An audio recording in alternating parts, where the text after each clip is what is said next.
Hi dear friends, Assalamu alaikum. ഇന്ന് ഞാൻ വന്നിട്ടുള്ളത് കുക്കീസിന്റെ റെസിപ്പി ആയിട്ടാണ്. ഓവൻ ഇല്ലാതെയും ഓവനിലും കാണിക്കുന്നുണ്ട്. ഓവൻ ഇല്ലാതെയും വളരെ ഈസി ആയിട്ട് നല്ല പെർഫെക്റ്റ് ആയിട്ട് ഉണ്ടാക്കി എടുക്കാൻ പറ്റിയ ഒരു കുക്കീസ് ആണ്. ഇതിൽ ചെയ്തിട്ടുള്ള ഒരു ജാമിന്റെ റെസിപ്പി കഴിഞ്ഞ ദിവസം ഞാൻ അപ്ലോഡ് ചെയ്തിട്ടുണ്ട്.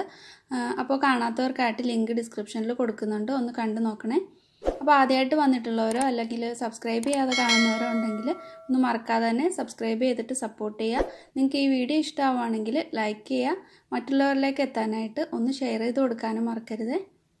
അപ്പോൾ ഇതെങ്ങനെയാണ് ചെയ്യുന്നതെന്ന് നോക്കാം. ഒരു ബൗളിലേക്ക് ഒരു 4 ടേബിൾ സ്പൂൺ ബട്ടർ ചേർത്തിട്ടുണ്ട്. റൂം ടെമ്പറേച്ചറുള്ള നല്ല സോഫ്റ്റ് ആയിട്ടുള്ള ബട്ടറാണ്.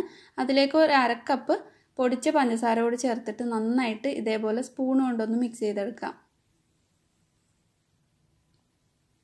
നന്നായിട്ടൊന്ന് മിക്സ് ആക്കിയിട്ട് ഒന്ന് നല്ല ക്രീമി ആയിട്ട് വരണം. ഇതിലേക്ക് ബീറ്ററിൻ്റെ ഒന്നും ആവശ്യമില്ല. ബട്ടർ നല്ല സോഫ്റ്റ് ആയിട്ട് ഉണ്ടാവണമെന്ന് മാത്രമേ ഉള്ളൂ. ഫ്രിഡ്ജിൽ നിന്ന് കുറച്ച് നേരത്തെ തന്നെ പുറത്തെടുത്ത് വെക്കണം. അപ്പോൾ ഇതേപോലെ സ്പൂൺ കൊണ്ടായാലും നന്നായിട്ട് മിക്സ് ചെയ്തെടുക്കാൻ പറ്റും. അപ്പോൾ ഇത് നല്ല ക്രീമി ആയിട്ട് വന്നിട്ടുണ്ട്. ഇതിലേക്ക് ഇനി മുട്ട ചേർത്ത് കൊടുക്കാം. അപ്പോൾ ഞാനിതിലേക്ക് ഒരു മുട്ട ചേർത്ത് കൊടുക്കുന്നുണ്ട്.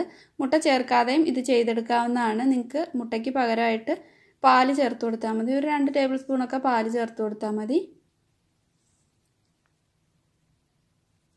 ഇനി ഇതിലേക്ക് വാനില എസൻസ് കൂടി ചേർത്ത് കൊടുക്കാം. ഒരു 1/2 ടീസ്പൂണൊക്കെ വാനില എസൻസ് ചേർത്തിട്ടുണ്ട്. ഇനി എല്ലാം കൂടെ നന്നായിട്ട് മിക്സ് ചെയ്തെടുക്കാം.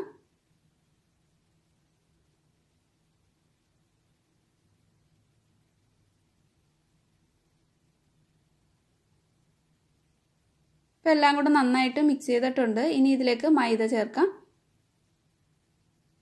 ഇപ്പോൾ ഞാനിതിലേക്ക് 1 കപ്പ് മൈദ ചേർത്തിട്ടുണ്ട്. ഒരു 1/2 ടീസ്പൂൺ ബേക്കിംഗ് പൗഡറും ചേർത്തിട്ടുണ്ട്. ഒരു നുള്ളു ഉപ്പും ചേർത്തിട്ട് നന്നായിട്ട് മിക്സ് ചെയ്ത് കൊടുക്കാം.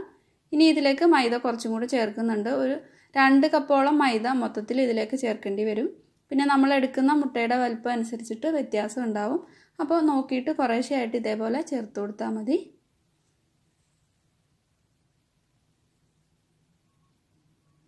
ഇതിലേക്ക് ഇനി കുറേശ്ശെ മൈദ ഇതേപോലെ ചേർത്തിട്ട് കൈകൊണ്ട് തന്നെ ഒന്ന് മിക്സ് ആക്കി എടുക്കുന്നുണ്ട്. നല്ല സോഫ്റ്റ് ആയിട്ടുള്ള ഒരു മാവാണ് വേണ്ടത്. അപ്പോൾ ഇതെല്ലാം കൂടെ നന്നായിട്ടൊന്ന് മിക്സ് ചെയ്തെടുത്തിട്ടുണ്ട്. ഇനി ഇതൊന്ന് പരത്തിയെടുക്കാം. ഒരു ബട്ടർ പേപ്പറിൻ്റെ മുകളിലേക്ക് വെച്ചിട്ട് പരത്തുന്നുണ്ട്.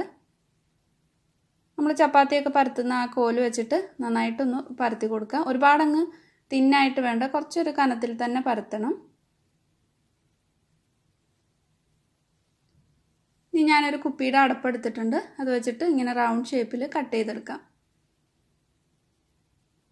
നിങ്ങൾക്ക് ഇഷ്ടമുള്ള ഷേപ്പിൽ കട്ട് ചെയ്തെടുക്കാം.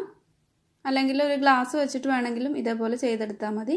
ഈ ബാക്കിയുള്ള മാവും എടുത്ത് മാറ്റിയിട്ട് പിന്നീട് പരത്തിയിട്ട് വീണ്ടും ഇതേപോലെ തന്നെ കുക്കീസ് റെഡിയാക്കി എടുക്കാൻ പറ്റും.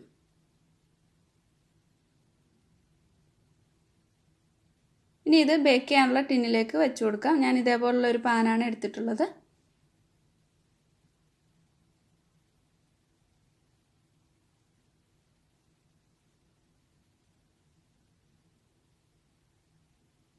ഇനി ഇതിൻ്റെ സെൻറ്ററിലായിട്ട് ഒരു എന്തെങ്കിലും ഒരു ഇതേപോലെ എന്തെങ്കിലും വെച്ചിട്ട് ഒരു ഹോൾ ഇട്ട് കൊടുക്കുന്നുണ്ട്. എല്ലാത്തിനും വേണ്ട, നമുക്കിത് എത്ര കുക്കീസ് ഉണ്ടാക്കുന്നോ അതിൻ്റെ പകുതിയിൽ ഇതേപോലെ ചെയ്തെടുക്കണം. അപ്പോൾ 2 എണ്ണം ഇങ്ങനെ അടുക്കി വെച്ചിട്ടാണ് ഈ ഒരു കുക്കീസ് ലാസ്റ്റ് റെഡിയാക്കി എടുക്കുന്നത്. അപ്പോൾ ഇതേപോലെ ഒന്ന് ചെയ്തെടുക്കാം. ഒരു ചെറിയ നോസിലിൻ്റെ ബാക്ക് വെച്ചിട്ട് ഇതേപോലെ ഒന്ന് റൗണ്ടിൽ ആക്കി കൊടുത്താലും മതി. ഓവൻ 180 ഡിഗ്രിയിൽ പ്രീ ഹീറ്റ് ചെയ്തെടുത്തിട്ടുണ്ട്. ഇനി ഇത് ഓവനിൽ വെച്ചിട്ട് ഒരു 13 മിനിറ്റ് ബേക്ക് ചെയ്തെടുക്കാം. അപ്പോൾ ഓവൻ ഇല്ലാതെ ചെയ്യാനായിട്ട് ഒരു സ്റ്റീലിൻ്റെ പ്ലേറ്റിലാണ് ഞാൻ എടുത്തിട്ടുള്ളത്. അപ്പോൾ ഒരു പാത്രം നന്നായിട്ട് ചൂടാക്കി എടുത്തിട്ടുണ്ട്. ഒരു 5 മിനിറ്റ് മീഡിയം ഫ്ലെയിമിൽ പ്രീ ഹീറ്റ് ചെയ്തിട്ടുള്ള പാത്രമാണ്. അതിലേക്ക് ഈ ഒരു പ്ലേറ്റ് വെച്ച് കൊടുത്തിട്ട് ഒരു 12 മുതൽ 15 മിനിറ്റ് വരെ ബേക്ക് ചെയ്തെടുക്കാം. ഈ ബാക്കി വന്നിട്ടുള്ള ആ മാവ് വീണ്ടും ഒന്നുകൂടി പരത്തിയിട്ട് കുക്കീസ് ആക്കിയെടുക്കാം.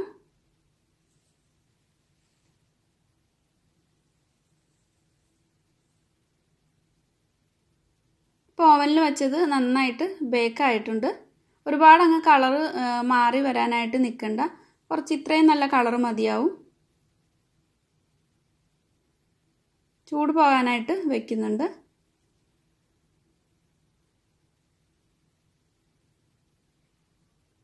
അപ്പോൾ ഇത് ഞാൻ 13 മിനിറ്റാണ് കൊടുത്തിട്ടുള്ളത്. നിങ്ങളുടെ ഓവൻ അനുസരിച്ചിട്ട് വ്യത്യാസം ഉണ്ടാവും. നോക്കിയിട്ട് മാത്രം ചെയ്ത് കൊടുക്കുക. ബാക്കിയുള്ളതും ഇനി ബേക്ക് ചെയ്യാൻ വേണ്ടിയിട്ട് വെക്കാം. ഓവനില്ലാതെ ചെയ്തിട്ടുള്ളത് കുറച്ചൊന്ന് കളർ കൂടുതലായിട്ടുണ്ട്. അത് മീഡിയം ഫ്ലെയിമിൽ തന്നെ ഇട്ടിട്ടാണ് ഞാൻ ബേക്ക് ചെയ്തെടുത്തത്. അതുകൊണ്ടാണ്.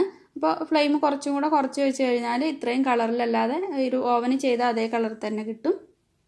അപ്പോൾ കുക്കീസ് എല്ലാം ഞാൻ ബേക്ക് ചെയ്തെടുത്തിട്ടുണ്ട്. നന്നായിട്ട് തണുത്തിട്ടാണ് ഇതിലേക്ക് ജാം ഒന്ന് സ്പ്രെഡ് ചെയ്ത് കൊടുക്കുന്നത്. നിങ്ങൾക്ക് ഇഷ്ടമുള്ള ഫില്ലിങ് വെക്കാം. ജാമും വേണമെങ്കിൽ വെക്കാം, അല്ലെങ്കിൽ ബട്ടർ ക്രീം വേണമെങ്കിലും വെച്ച് കൊടുക്കാം.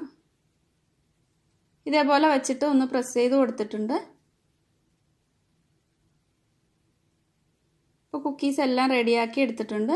നല്ല ടേസ്റ്റാണ്. അതുപോലെ നമ്മൾ കടയിൽ നിന്ന് വാങ്ങിക്കുന്ന പോലെ തന്നെ നല്ല പുറമേ കുറച്ച് ക്രിസ്പി ആയിട്ടും എന്നാൽ ഒരുപാടങ്ങ് ഹാർഡായിട്ടും അല്ല ഇതുള്ളത്. നല്ല ടേസ്റ്റിൽ നമുക്ക് ഓവൻ ഇല്ലാതെയും ചെയ്തെടുക്കാൻ പറ്റുന്ന ഒരു കുക്കിയാണ്. എല്ലാവരും ഇതൊന്ന് ട്രൈ ചെയ്ത് നോക്കണേ.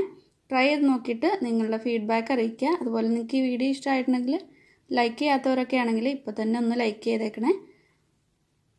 അപ്പോൾ പുതിയ നല്ലൊരു വീഡിയോ ആയിട്ട് വീണ്ടും കാണാം. Thank you.